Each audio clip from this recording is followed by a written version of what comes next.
Le Seigneur soit avec vous. Et avec votre esprit. Évangile de Jésus-Christ selon Saint Luc.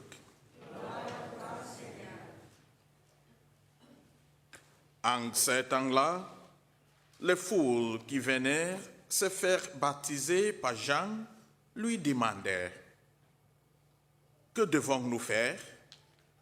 Jean leur répondait « Celui qui a 2 vêtements, qu'il partage avec celui qui n'en a pas, et celui qui a de quoi manger, qu'il fasse de même. » Des publicains, c'est-à-dire des collecteurs d'impôts, viennent aussi pour être baptisés.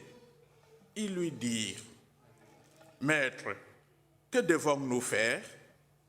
Il leur répondit « N'exigez rien de plus que ce qui vous est fixé. » Des soldats lui demandèrent à leur tour « Et nous, que devons-nous faire ?»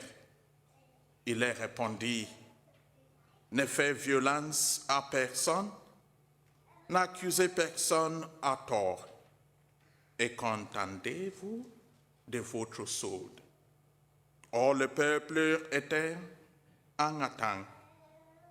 Ils tous se demandèrent en eux-mêmes si Jean n'était pas le Christ. Jean s'adressa alors à tous. « Moi, je vous baptise avec de l'eau, mais il vient celui qui est plus fort que moi. Je ne suis pas digne de dénouer la courroie de ses sandales. Lui vous baptisera dans l'Esprit Saint et le feu. Ils tiennent à la main la pelle à venir pour nettoyer son air, abattre le blé. Et il amassera le grain dans son grenier. Quant à la paille, il la brûlera au feu qui ne s'atteint pas. Pas beaucoup d'autres exhortations encore, ils annoncèrent au peuple la bonne nouvelle. Acclamons la parole de Dieu. Louange à toi, Seigneur Jésus. Bonjour mes frères et sœurs en Christ. Le thème de mon homélie de ce matin est « La joie du Seigneur est notre force ». Aujourd'hui, nous célébrons le 3e dimanche de l'Avent. Traditionnellement, il est connu sous le nom de dimanche de Gaudete. Le mot Gaudete signifie « se réjouir ». Pourquoi sommes-nous appelés à nous réjouir? Nous sommes appelés à nous réjouir parce que le Sauveur et le salut promis sont imminents. Le Seigneur est proche. Dans 10 jours, ce sera Noël.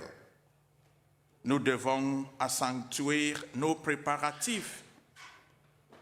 Pourquoi la joie du Seigneur est-elle notre force? Selon le catéchisme de l'Église catholique, la joie est l'un des fruits du Saint-Esprit. Galates chapitre 5, verset 22. C'est un sentiment de plaisir et de bonheur qui vient d'une relation avec Dieu. Cette relation s'exprime dans l'amour.